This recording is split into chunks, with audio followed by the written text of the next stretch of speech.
हाँ जी बच्चों, online can you hear me?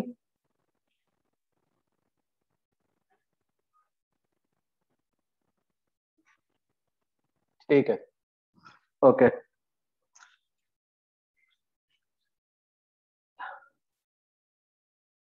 हाँ बच्चों, तो मैंने शेड्यूल गलत देख लिया था। याद एकदम से आए 3-4 मैसेज, वरुण का, निष्ठा का, फिर और भी शायद किसी का आया था, फिर इधर से भी आया, फिर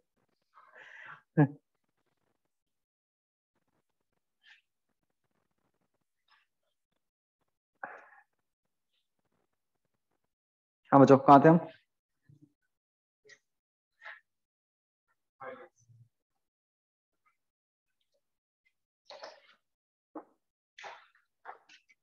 कहाँ तक किया था हमने कल?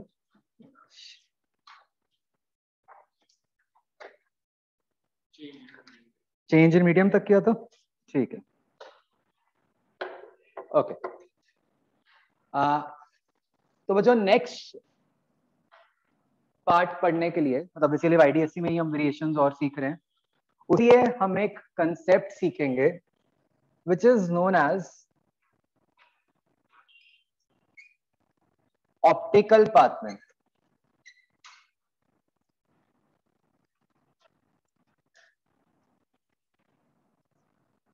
इसको बच्चों हम एल से डिनोट करते हैं।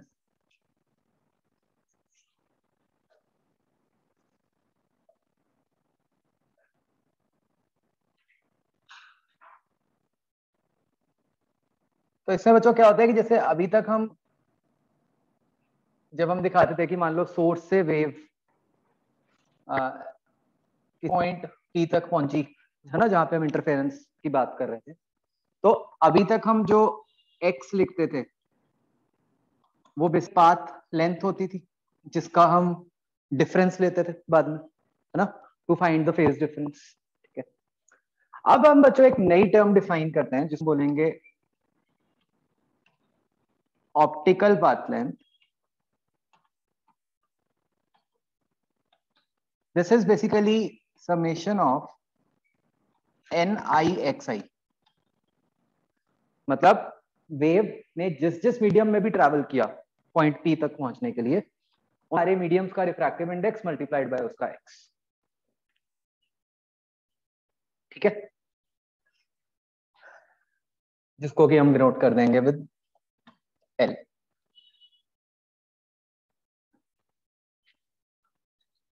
ठीक है, let's understand the reason why हमने इसको डिफाइन किया, मतलब इसकी क्यों जरूरत पड़ रही है, जब अभी तक तो हमारा काम हमेशा पाथ लेंथ में चल रहा था। आप एक बात ये समझ रहे होगे कि इसको हम पढ़ रहे हैं आफ्टर, जब हमने मतलब हमने लास्ट क्लास में चेंज इन मीडियम की बात शुरू की थी, है ना, तो उसके बाद हम इसकी बात कर रहे हैं। तो अभी तक बाई चांस बच्चों हमने ऐसा कोई केस किया भी नहीं था कि जब हम ये बात कर रहे हो कि जो वेव है वो ऐसे अलग अलग मीडियम से ट्रैवल करती हुई आ रही है। लास्ट क्लास में भी जो हमने बात की थी उसमें तो की थी कि सारे का सारे मीडियम चेंज कर दिया एक ही बार में। समझ रहे हो होगा क्या, ये सोचो क्यों हम ऐसी टर्म डिफाइन कर रहे हैं। अच्छा मान लो एक वेव ने ऐसे ट्रैवल करना था, ये x1 है, ये x2 है, मान लो x3 है, जिनके refractive index n1 n2 n3।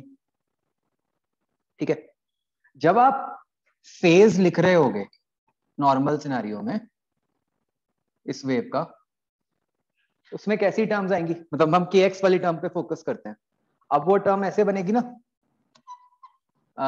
k1 x1 plus k2 x2 plus k3 x3 and so on. Correct. अब k क्या होगा, क्या k original k into n1 हो जाएगा बच्चों? सोच लो ध्यान से, k is 2 pi by lambda, lambda को आप पुट करोगे लैम्डा ओरिजिनल अपॉन n, तो n ऊपर चला जाएगा, तो k n1 x1 plus k n2 x2 plus so on, ऐसी टर्म बन जाएगी जो कि बन गई k into n1 x1 plus N2 X2 plus 1, ये क्या बन गया? L। तो ये हमने सिर्फ अपनी कन्वीनियंस के लिए एक टर्म डिफाइन कर दी कि इससे आपको बार बार वेवलेंथ चेंज करने के चक्कर में नहीं पड़ना पड़ेगा, ये optical path length will automatically take care of that point. ठीक है, ये इसका रीजन है कि हम इसको क्यों कर रहे हैं।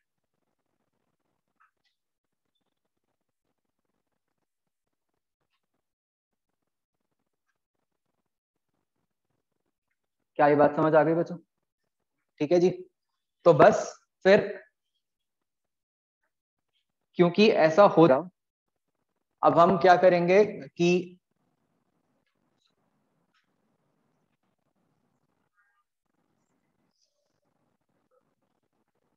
जो अभी तक हम फेज डिफरेंस का बच्चों फॉर्मूला यूज करते आए थे, एज क्या यूज कर रहे थे? के डेल्टा एक्स यूज कर रहे थे। अब हम जो नया फॉर्मूला है वो के डेल्टा एल यूज करेंगे।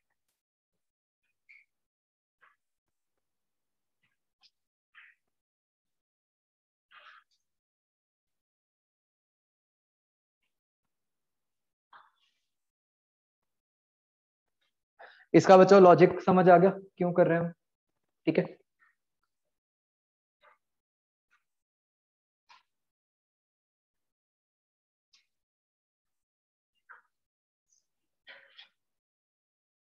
क्लियर है बच्चों? बिल्कुल ठीक है। ओके, तो जैसे हम अगर एक एग्जांपल ट्राई करें,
तो बच्चों ये जो S2 है वो एयर में, S1 जो है वो ये रिफ्रैक्टिव इंडेक्स 2 में है।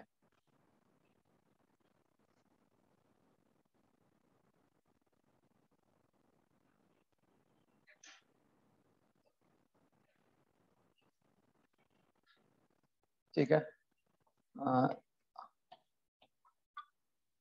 assume d much larger than lambda, दोनों density I each,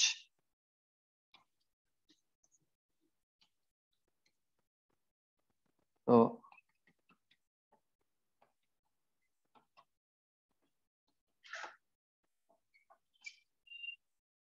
fine intensity at P, general terms नहीं आएगी।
हाँ बच्चों, हो गए?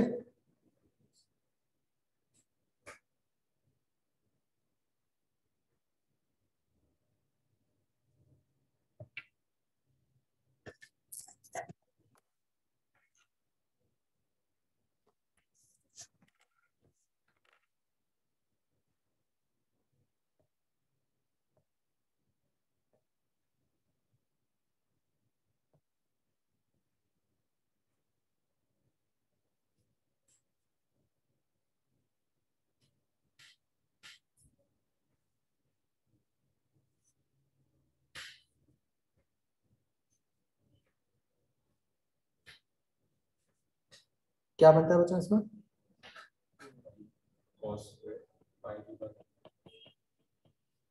जो आप नीचे वाले का लिखोगे L1, वो तो क्या बन जाएगा? D बन जाएगा।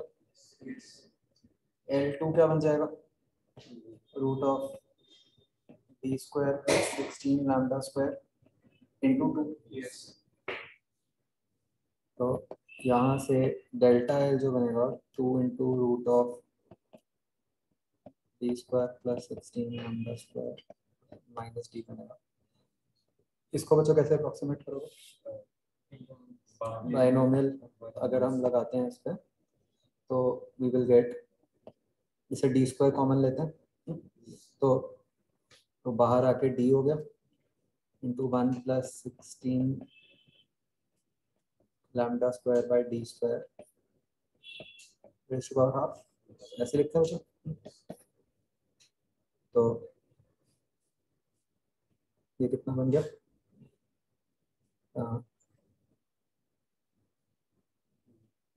D plus 16 lambda square by D, 4 lambda by D square 4 lambda 4 आ जाएगा क्या? वो 4 लैम्डा बाय डी स्क्वायर बन जाएगा। तो नहीं, जब हम बाइनोमियल लगाएंगे 1 प्लस एन एक्स, ये 1 plus X raise to power N types कुछ बन गया ना। तो 1 प्लस एन एक्स करोगे तो 1 plus half into 16 lambda square by D square बन गया। इसको 2d से मल्टीप्लाई कर दिया। नहीं, कुछ गलत कर रहा हूँ मैं?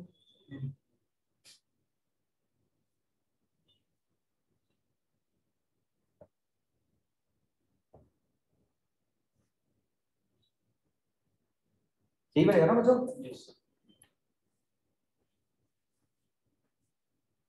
हाँ जी, ऑनलाइन।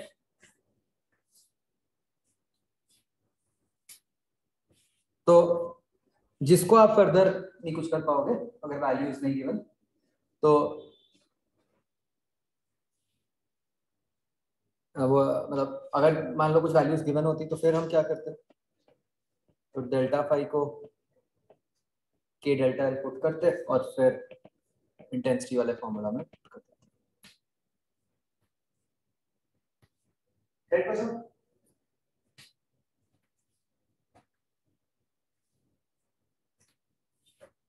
ओके, नेक्स्ट बच्चों हम जो वेरिएशन करेंगे that is YDFC with glass और प्लास्टिक फिल्म।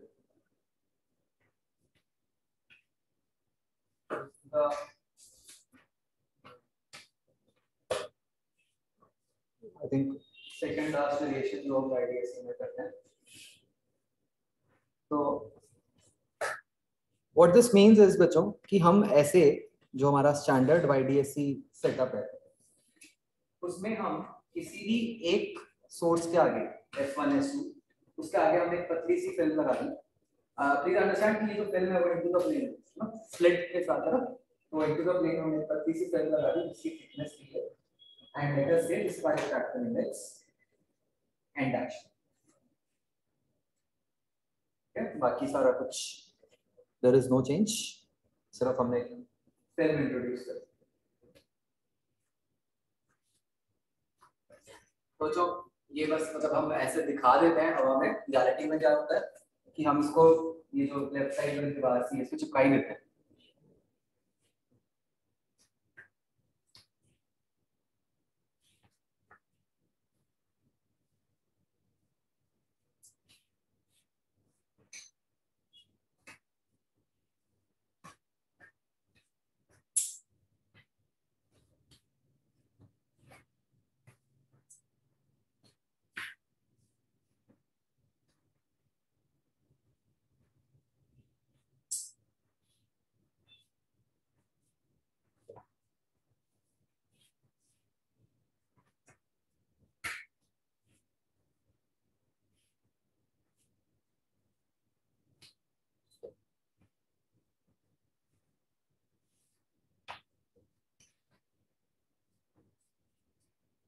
बच्चों तो आपको याद होगा कि जब हम मान लो फिल्म नहीं होती तो जो नॉर्मल पाथ लेंथ हम निकालते थे पहले S2B - S1P जो थी वो dy/d आ जाती है स्टैंडर्ड अप्रोक्सीमेशन।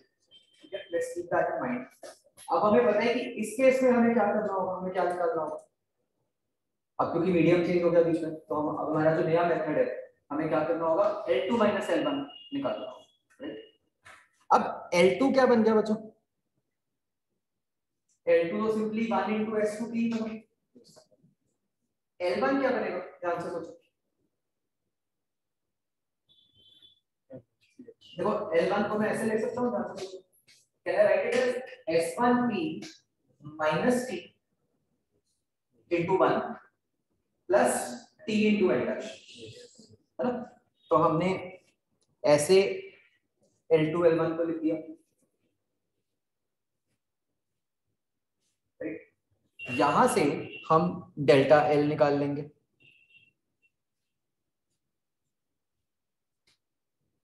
ठीक है, तो इसको इस फॉर्म में लिखने का रीजन ये था कि इसमें एक टर्म तो सीधा सीधा वो S2P minus S1P ही आ गया, जिसके बारे में हम पहले बात कर चुके हैं, जो हमें निकालनी आती है सीधा सीधा। मैं मुझे यहाँ पे बार बार n डैश यूज कर रहा हूँ n की जगह, बिकॉज जो हम राइट फ्रिंजेस लिखते हैं उसमें भी n आता है ना।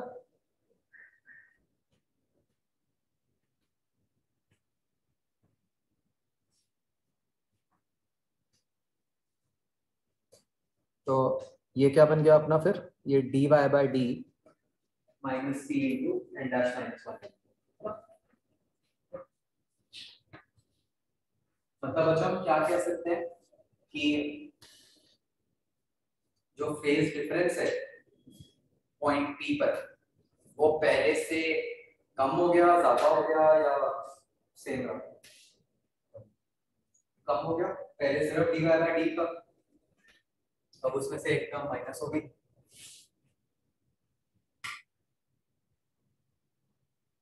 ठीक है, तो अब बताओ बच्चों, अब राइट फ्रिंज की कंडीशन लगाओ और मुझे बताओ कि क्या इफेक्ट आएगा।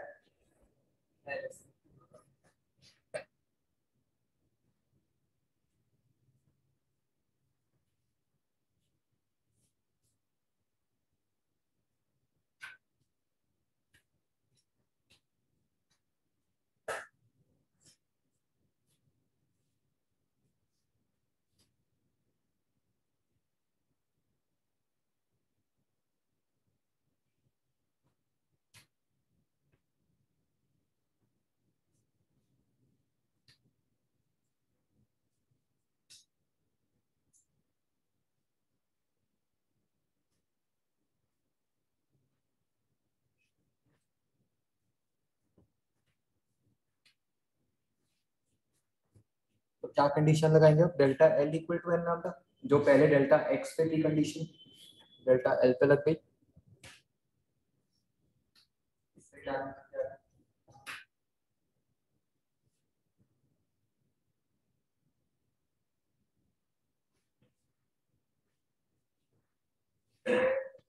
ये बन गया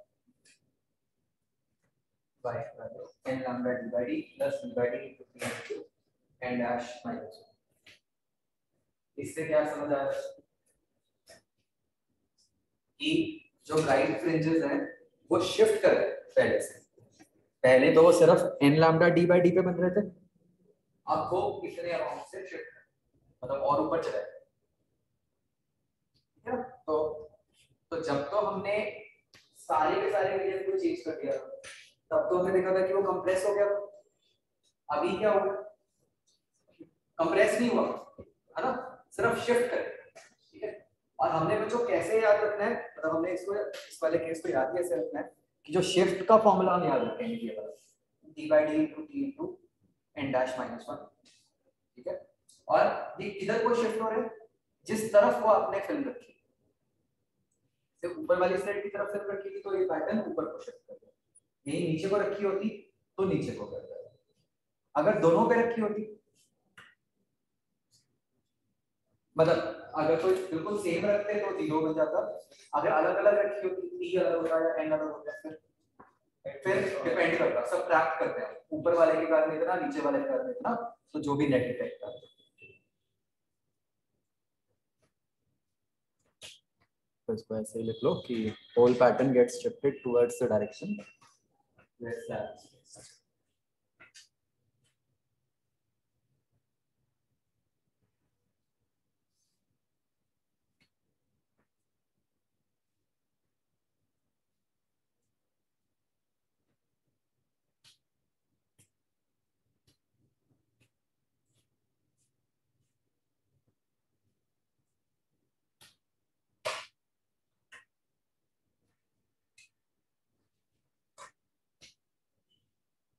अंडरस्टूड? जैसे मैं कह रहा था कि अगर दोनों में रख दोगे तो नेट शिफ्ट हम ऐसे निकाल लेंगे और फ्रिंज विड्थ में कोई चीज। अगर आप मल्टीपल फ्रिंज रख दोगे तो क्या होगा, सबका समेशन करते जाओ।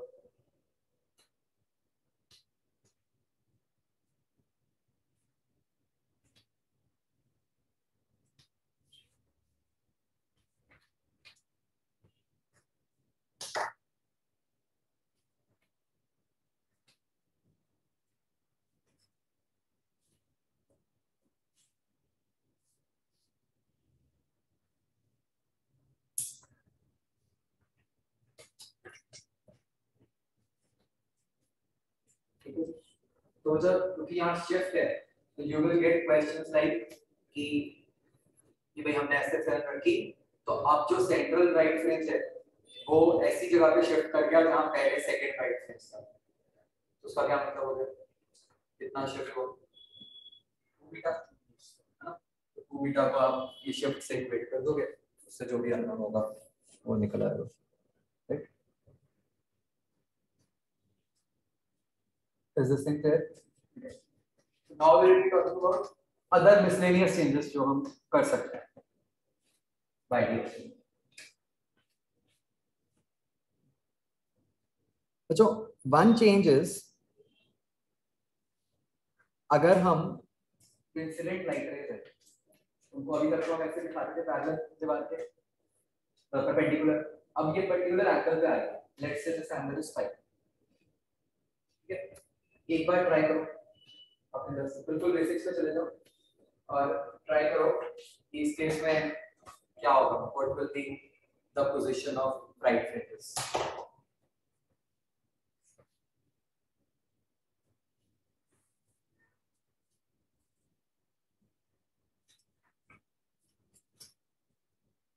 बाकी सारी अप्रोक्सीमेशंस बच्चों वैसे ही हैं, ठीक है? डी वाई जो हम लेते हैं, फाई छोटा नहीं है,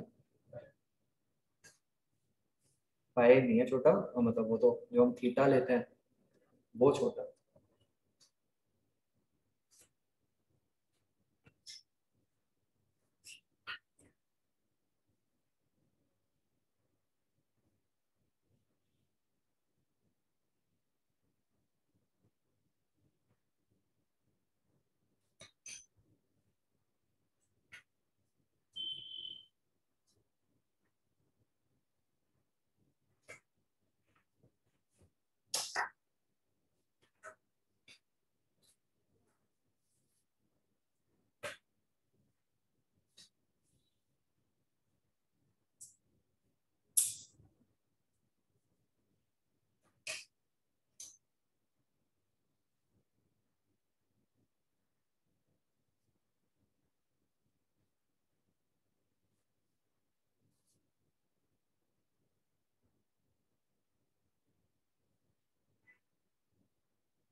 जो फाई एंगल है वो हॉरिजॉन्टल के साथ है, यस।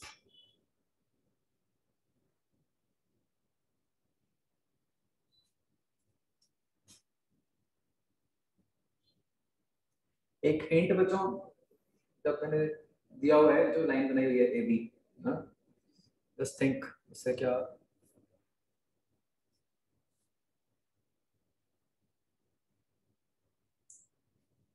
चेक कर सकते हो।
सोचो कैलकुलेशन से पहले सिर्फ स्टार्टिंग पॉइंट सोचो, मतलब इससे फर्क क्या पड़ेगा जो हमने आंसर पे कर दिया।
तो बच्चों क्या करेंगे हम, देखो हम ये A B wave front draw करते हैं जो इंसिडेंट है।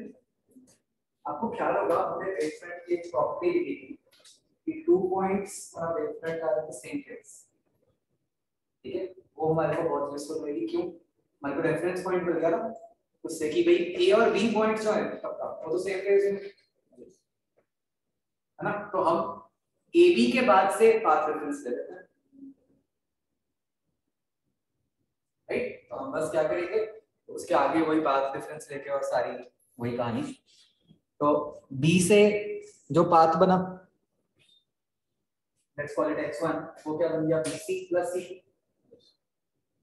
नीचे से जो बना वो क्या बन गया a। वो डायरेक्ट तो नहीं जाएगी, डायरेक्ट मतलब नहीं, ये तो यहाँ पे क्या तो स्प्लिट करके यहाँ पे पॉइंट सोर्स कर दिया, उधर तो कोई दिक्कत ही नहीं। अब आगे फिर वही x2 माइनस x1 निकाल लेंगे। अगर आप BC ध्यान से देखो साइड एंगल ट्रायंगल से, what is BC, d sin phi। Correct. Now compare this with जो भी ऊपर किया था, ऊपर वाले में भी ऐसे ही बना था ना, पाथ डिफरेंस में माइनस में एक टर्म आ गई, तो मतलब हम क्या कह सकते हैं यहाँ पर भी क्या होगा, शिफ्ट।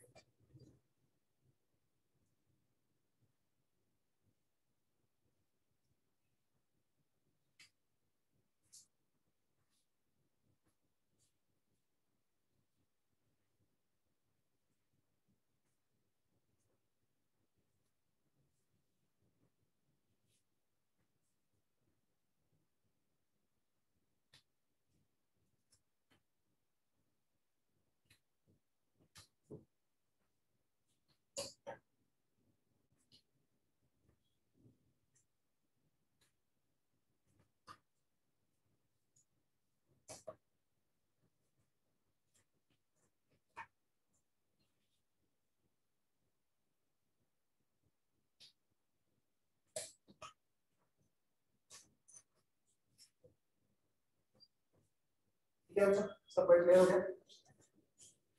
तो जो भी बच्चों अच्छे क्वेश्चंस होंगे जहाँ पे आपको इंटरफेरेंस निकालना होगा, ठीक है, वहाँ पे please always keep in mind the concept of wave front.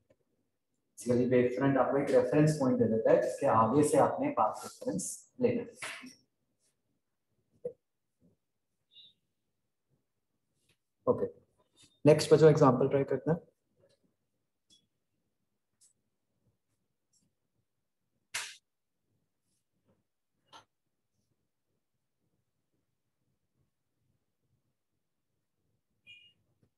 Almost similar जो मैंने आज किया था, बस फर्क इतना है जब ये बीच में लिख लिया हमने S1 S2 के जो बाउंड्री है, बाउंड्री के नीचे वाला मीडियम 2 है, उसके ऊपर वाला 1 है।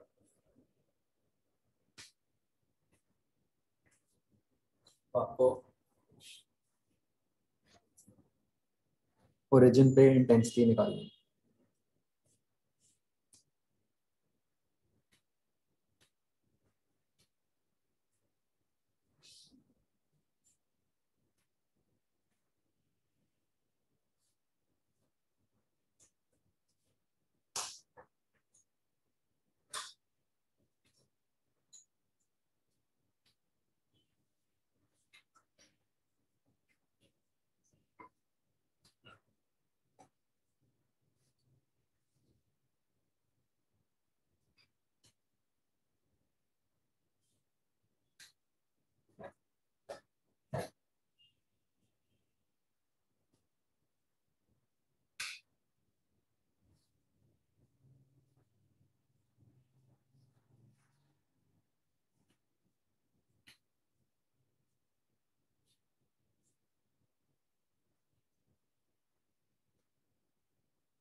इस टाइप का बन गया।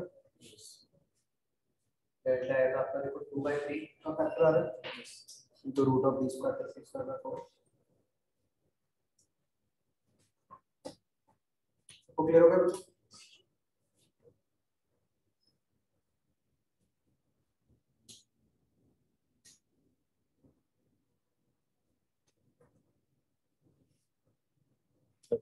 नेक्स्ट,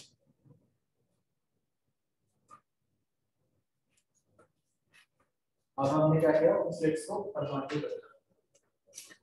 और एक और पढ़ना पॉइंट, S1 S2 अब स्लिट्स नहीं लिखा हुआ, पॉइंट सोर्सेस लिखा हुआ, उसके हिसाब से आंसर करना।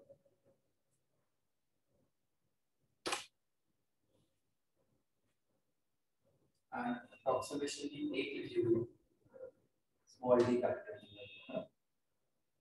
दूसरी नहीं लिखी हुई, क्या करना है?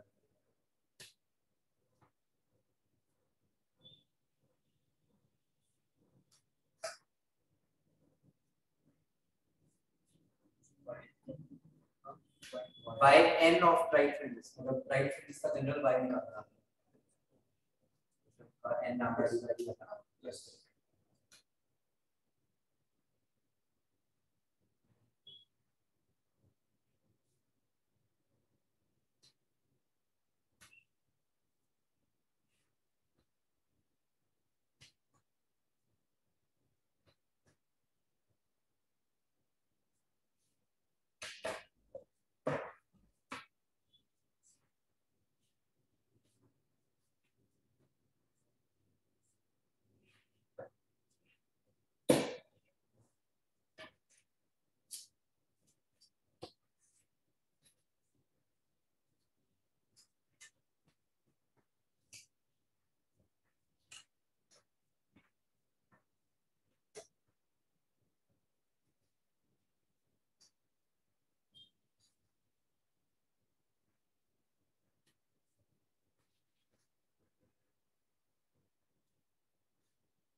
क्या करोगे आप इसमें?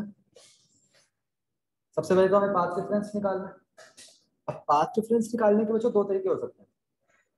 सेफेस्ट मेथड तो क्या है, इसको कोऑर्डिनेट्स दे दो, कोऑर्डिनेट्स के हिसाब से पाथ डिफरेंस निकाल दो और उसमें अप्रोक्सीमेशन लगाओ, है ना? वो तो सबसे फुल प्रूफ मेथड है। अदरवाइज अगर आप जो हमने पहले YDSC की टेक्निक लगाई थी, अगर आप वही टेक्निक सोचो तो आप वो भी कर सकते थे कि आप ऐसे लाइंस बनाओ S1P S2P और फिर S2 से परपेंडिकुलर ड्रॉप कर दो P पर, है ना? सेम अप्रोच फॉलो कर सकते थे। अगर आप वो अप्रोच फॉलो करोगे यू विल सी कि जो पाथ डिफरेंस है वो इस केस में d cos थीटा है, जो वहां पे d sin थीटा आया था, यहाँ d cos थीटा है। चेक करो अगर आपने कोऑर्डिनेट से भी किया है, क्या आप अपने पाथ डिफरेंस को d cos थीटा लिख पा रहे हो? यस, मतलब small d into capital D upon root of y square plus d square.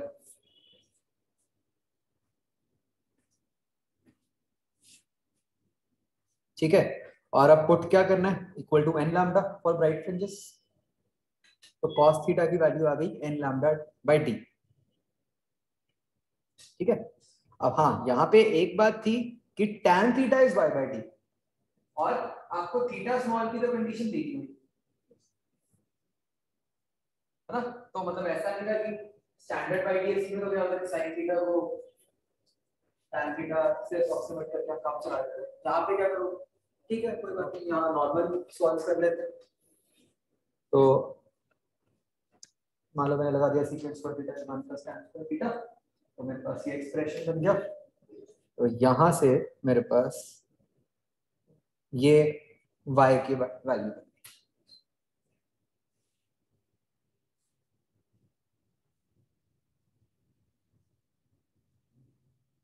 ठीक है? यहाँ पे ये क्वेश्चन भी बन सकता था। तो बच्चों ये आपका y बन गया सबसे पहले, तो देखो, हाँ? और ये मतलब आप सोच सकते हो कि यही सेम y ऊपर आएगा और नीचे भी आएगा।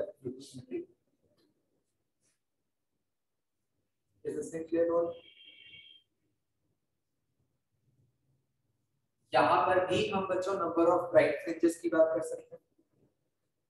ठीक है, वो कैसे कंडीशन लगाओगे?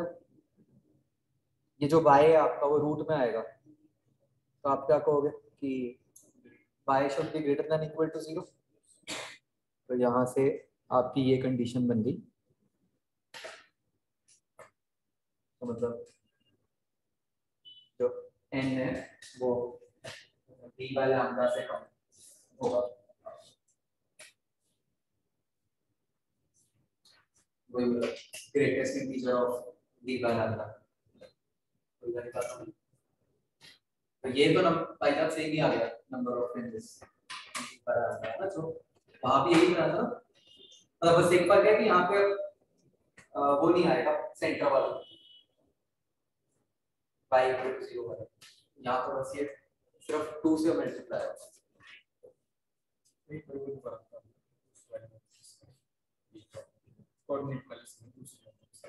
हाँ, जब आप वेव फ्रंट नहीं, मतलब जब आप ये S1P S2P ज्वाइन करोगे और S2 से परपेंडिकुलर ड्रॉप करोगे S1P पे, तो आपको वो जो पाथ डिफरेंस है वो S1P हो गया। हाँ बच्चों, ये सबको समझ आ गया कि हमने y कोऑर्डिनेट कैसे निकाला है, और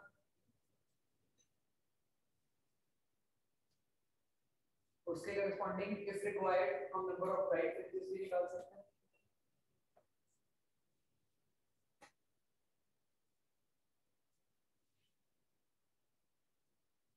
आगे समझ? एंड बच्चों ये बात समझ आती है कि जो फ्रिंजेस होंगी वो सर्कुलर होंगी इस केस में। देखो पॉइंट सोर्स है ना? अगर ये दोनों पॉइंट सोर्स हैं तो नाउ जस्ट इमेजिन स्क्रीन पे ऐसे पॉइंट्स जिन पे फिक्स्ड पाथ डिफरेंस आएगा, जैसे हमने ऐसे बनाया, अगर मैं जस्ट थिंक, अगर मैं वर्टिकल प्लेन में ऐसे एक सर्कल बनाऊं पूरा, उन सब पे भी तो वही सेम पाथ डिफरेंस रहेगा, तो तरह से ही पड़ेगा, है ना? ये जो y है, जस्ट इमेजिन आप इस y को एक प्लेन में घुमा रहे हो, वर्टिकल प्लेन, और जो प्लेन टुवर्ड्स यू आ रहा है, तो y वो सब कुछ सारी ज्योमेट्री सेम है, ये बिल्कुल वही लेंस वाली बात होगी, लेटरल मैग्निफिकेशन जो मैंने आपको समझाई थी जैसे, इसलिए इस केस में जो फ्रिंजेस है वो सर्कुलर है।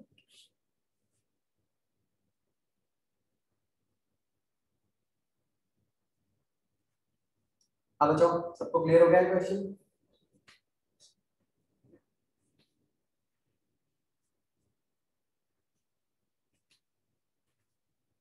ऑनलाइन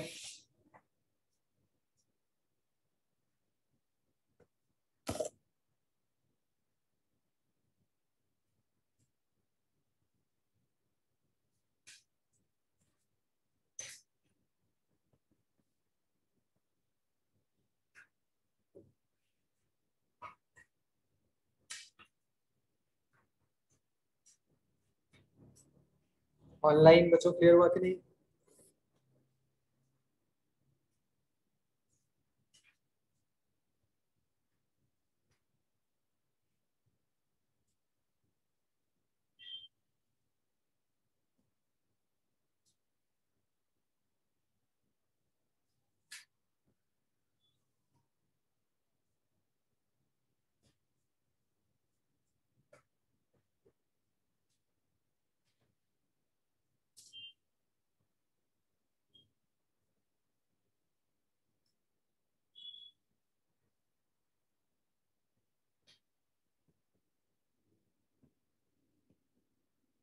स्टैंडर्ड अप्रोक्सीमेशंस,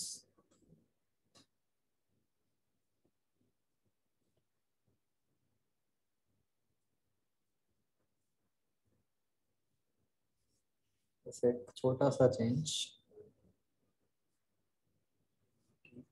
3 सोर्स हो गए।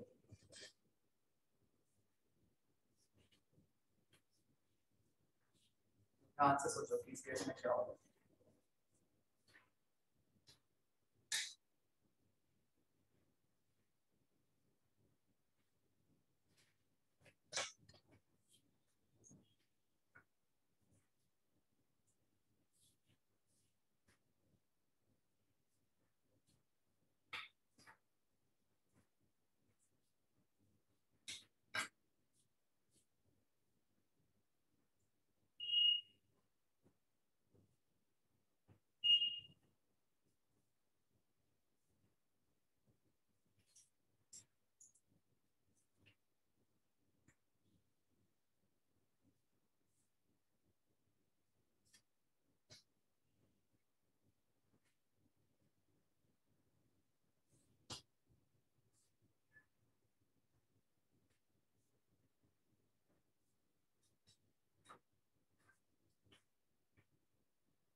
अच्छा मतलब कैलकुलेशन नहीं, मुझे कंसेप्ट बताओ कि क्या कंसेप्ट अप्लाई होना चाहिए था यहाँ।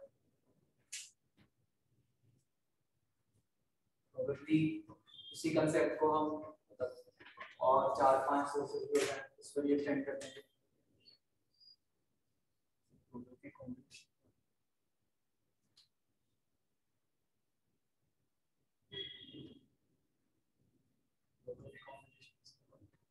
पहले S1 S2 का करेगा कि उनके करेस्पॉन्डिंग पॉइंट्स रहेंगे, फिर S1 S3 के बाद और फिर S3 S2 के बाद जो उनमें से भी कॉमन पॉइंट्स आएंगे वहाँ पे प्रैक्टिस तीनों वेव्स का करता है ना।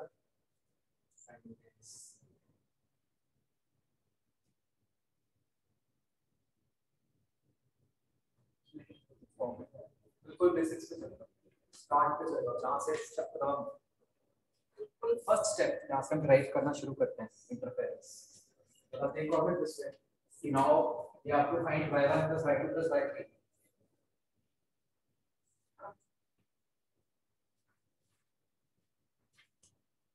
बहुत अच्छा क्वेश्चन है, जो कुछ भी यूज होगा सब पढ़ा होगा।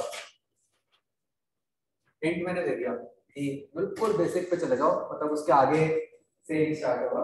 ये y1 plus y2 plus y3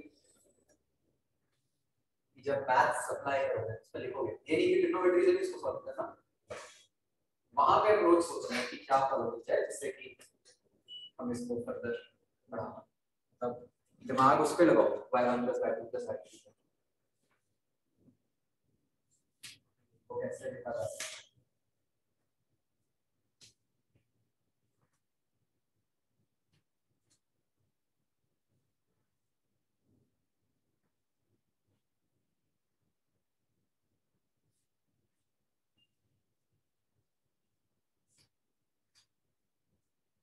तो इसको सोचना बच्चों आराम से, अभी तो नहीं है टाइम, नहीं बस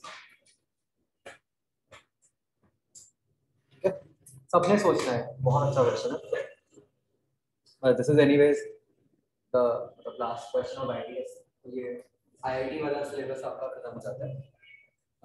नेक्स्ट जो टॉपिक्स हैं वो मेंस और नीट के लिए हम करेंगे, ठीक है, वे ऑफ फिक्सिंग। तो भी मैं तो अब आपने बच्चों इसमें 0 1 3 a का कहाँ तक कर लिया था हमने?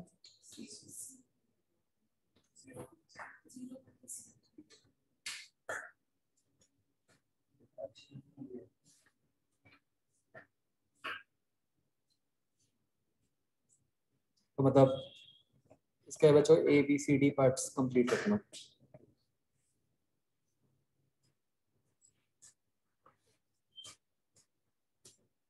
Yeah, first tomorrow. First day. Yes. चलो बढ़िया, वो डिफ्रैक्शन में काफी कुछ दिखाने वाला भी है, तो ऑनलाइन तो चलो